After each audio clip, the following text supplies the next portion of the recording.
Оштуда жождор аралык спартакиада уюштурулду. Ош технологиялык университетинде Кыргыз Республикасынын билим берүү жана илим кызматкерлеринин кесиптик бирлигинин борбордук комитети тарабынан жогорку окуу жайлардын кызматкерлери арасында уюштурулган спорттун 7 түрү боюнча ден соолук 2026 спартакиадасы өткөрүлдү. Спорттук иш-чарага Ош жана Жалал Абад аймактарындагы жогорку окуу жайлардын командалары катышып, өз ара күч сынашты. Мелдештер достук, ынтымак жана сергек жашоо образын даңазалаган маанайда өттү.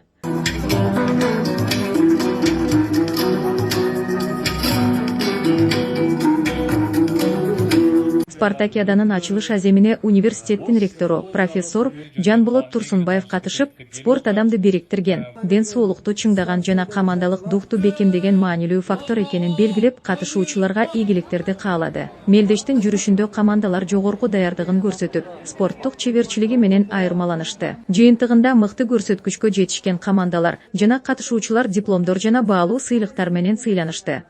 Футбол түрү боюнча 40 жаштан жогорку агайлар арасында 2-нчи орунду ээлегендиги үчүн Араван командасы сыйланат. Жеңүүчү болот. Мына азыр баардык калыстар тобун чындыкты айтып, мына жеңүүчүлөр таптык. Баардыгына сыйлыганы куттуктайбыз. Баардыгына ийгилик болсун. Иш-чаранын соңунда университеттин маданий эстетикалык борбору тарабынан концерттик программа тартууланып, спартакиада майрамдык маанай менен жыйынтыкталды.